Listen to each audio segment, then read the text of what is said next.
கூடிய சளிக்கழிவுகளை ரொம்ப துரிதமாக வெளியேற்றும். ரெண்டாவது, உடம்பினுடைய இரத்த உற்பத்தியை அதிகப்படுத்தும்.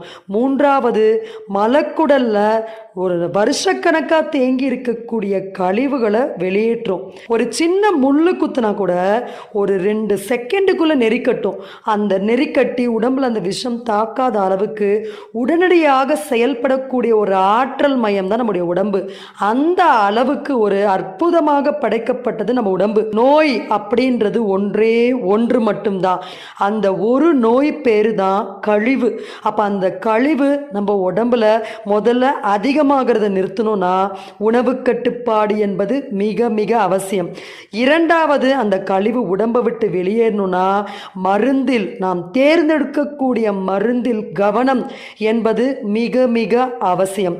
அதை பற்றிய ஒரு முற்றிலுமான தகவல் தான் நம்ம இந்த பதிவில் பார்க்க போறோம்.